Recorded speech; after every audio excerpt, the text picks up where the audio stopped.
Hi there. It's David Bergen, and I'm hoping I'm live.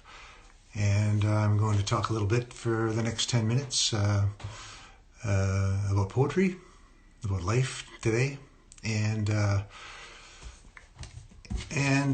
I'll just talk. Hi. So my name is David Bergen. My association with the Giller Prize has been a very fortunate one. I've been long-listed, short-listed, and in 2005 I won the Giller Prize for the Time in Between, my novel. This month I published a collection of stories and a novella titled Hear the Dark, which is this book here. I'm not going to read from this today, but I just wanted you to know that that's out. It was published as the world was going dark, and is still. I'm a novelist and a writer of short fiction. I don't mean to throw my forms aside, but in these times I'm finding tremendous comfort in poetry. I cannot write poetry, but I certainly can read it, and I find that poetry captures dread and comfort and uncertainty.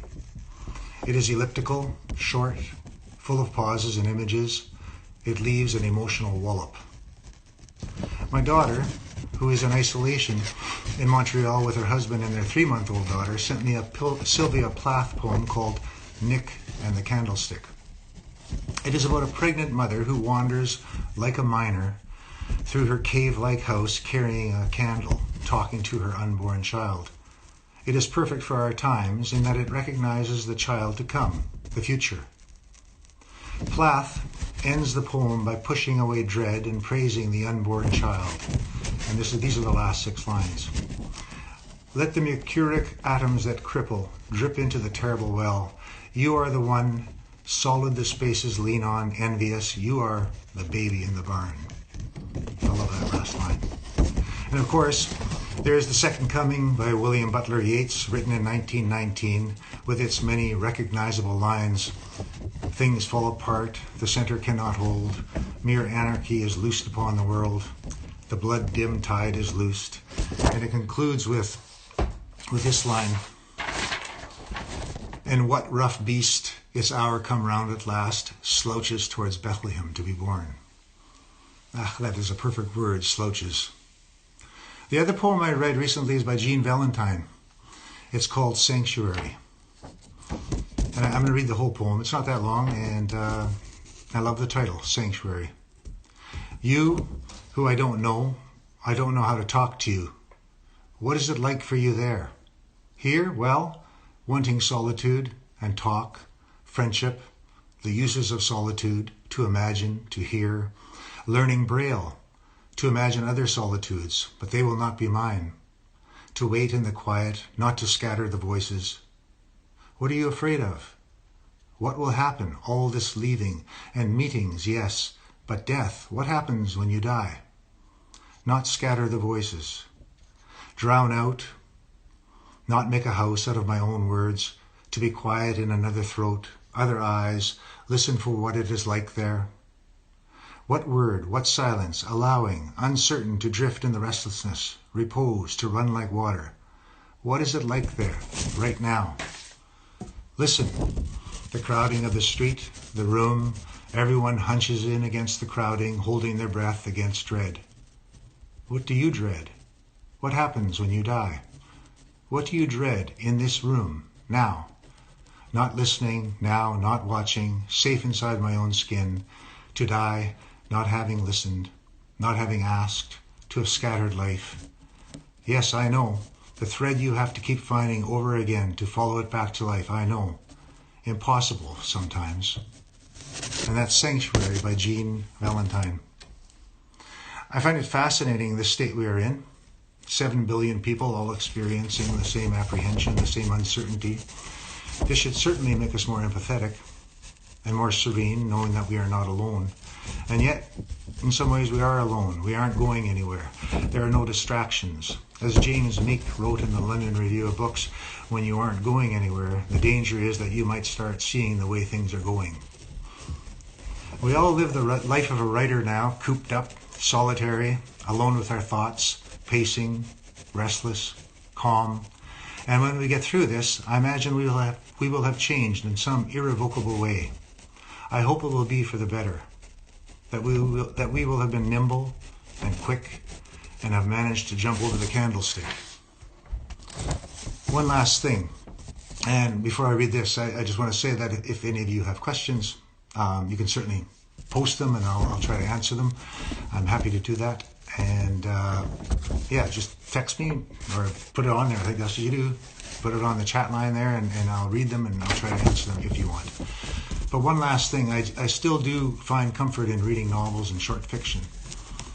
Stories help us escape. And if we read well, they inform our thinking and our thinking about our thinking. Humans tell each other stories, in the best of times and in the worst of times. I just finished Michael Crummey's The Innocents. The language and the story are brilliant. I am about to dip into the Decameron by Boccaccio. My son, who has often recommended it, describes it as a story of 7 women and 3 men who go up to a deserted villa in Italy during the Black Death. This is the 14th century. Each night, for 10 days, they gather and tell stories to each other as a distraction, or as a reminder of better times. The stories are not about the plague and death, but about life. The tales are often sexual and full of trickery. Freed from the morality of the city, their stories grow wild and wanton. Even the nuns of the villa have their wily ways, seducing a deaf mute who cannot out them. And here we are, 800 years later, suffering our own rough beast. We have before us a blank page. I believe that we will take that blank page and use it to create. I have to believe this. Okay, that's me. So I have someone says I'm planning on reading the Decameron. That's great. What is your favorite memory from winning the Scotiabank Giller Prize? Good question. I think it was the utter surprise, the unbelievability of it, and the luck. And so that's probably my favorite memory. I have to say that it in many ways changed my writing. Not that I wrote differently, but I think that I became more confident in a way. It also changed my life financially, which of course every writer would, love to have. And there's a certain amount of luck and a certain amount of fortuity. Another question. How do you stay with your thoughts when distracted by anxiety about the news? I'm not sure I do. I find that I'm reading more than I'm writing these days. Tough to concentrate on writing. I've been limited to the amount of reading news that I can do. I think that I've been limited by my family because I start quoting the news and I start throwing things out and of course that's not good. One of my son's girlfriends has offered a thing on breathing, learning how to breathe. So I have to say I'm reading more than I'm writing these days. Another question: if you weren't a writer, what would you be? A philosopher? I don't think I'm smart enough to be a philosopher. I'm maybe not a deep enough reader. I was a teacher, which I really liked, and I didn't like the administration, but I really loved the students, and I was amazed at their desire for reading and writing. I taught both creative writing and I also teach still with Humber College on the online. So I still keep my hands in the water as far as that goes, as far as writing goes. So it's good, and teaching goes. I like it. I'm getting a lot of people here, a lot of questions, not as many questions. Oh, here's another question. How are you staying busy during these times of social distancing aside from breathing exercises? Cleaning. I'm doing a lot of cleaning. I painted my study. I moved my office from downtown into my house here in Wolseley in Winnipeg, and I've been painting the walls, and went to the paint store, had the paint handed to me through the door, I'd paid online and by phone, and they told me they'd never been so busy. So I don't think I'm the only one painting these days. I think there's a lot of people who are getting their houses really scrubbed clean. And my son does my shopping for me. Good for him. He goes out into the world and he shops for our family and for my other son who's in quarantine because he arrived from Greece a couple of weeks ago. So it's strange times, and not lonely, but that's because I have some people around me. But I do have a father I can't see, so we Zoom together, or try to, and so that's I feel for the older people, and I feel for the poor people. I feel for the shoe shine guy in Guatemala, in the park, who doesn't have any tourists. I feel for the people who are the vendor in Thailand who sells fruit to the people on the streets. I don't know what's going to happen. So none of us know. So it's so I take comfort in eating with my family, drinking wine, cooking, and reading. So that's me. I don't see any more questions. So I'm going to save this. You can watch it later, and then it's up to you to make contact. Well, here's another question. What books am I reading right now? I'm reading the classics. Actually, I'm going back. I'm going back to the classics because I stumbled across this in The Guardian recently. Yuyun Lee, the author, whom I love, said that she's reading War and Peace, and she's put together a book club. And she said, this is a quote from her: "I have found that the more uncertain life is, the more solidity and structure Tolstoy's novels provide. In these times, one does want to read an author who is so deeply moved by the world that he would appear unmoved in his writing." I think that's great, because I think often the emotion comes out in Tolstoy because he doesn't show extreme emotion in his writing. And that's one of the things I'm doing these days, is going back to the classics. Reading Shakespeare too. Someone asked us to tell me about my new book. Here it is. It's a novella called Hear the Dark, a novella and a collection of stories. It's written over 20 years. The latest is the novella that I wrote, and that's the title of the book, and it's also the title of the novella.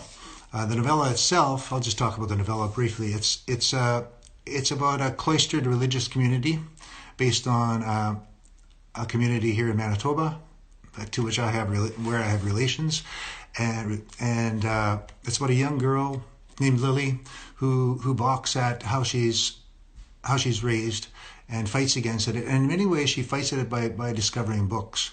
And I imagine in some ways it reflects how I grew up, finding escape in books and finding an education, finding my teachers in books, and so that's Hear the Dark. I love it. I think it's great. I think Biblioasis, who published it, have done an amazing job. And someone wants me to read an excerpt from the novella. If we have time, I could briefly read something. And I did not plan on this. And I'll find just a short section. I'll read from the beginning, just briefly. As a child, Lily had a frequent dream in which she was getting into heaven via the front door. She knocked, and God asked if she was skinny, and she happily raised her dress to reveal that yes, she was. And God looked her body up and down and said that she could enter, and so she dropped her dress and entered the place for which she had been destined. To show her bare body to God pleased her.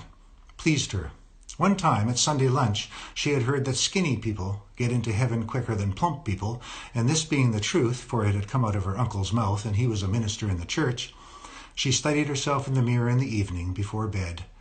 making sure that she was still trim. When she was 13, she gave her life to Jesus.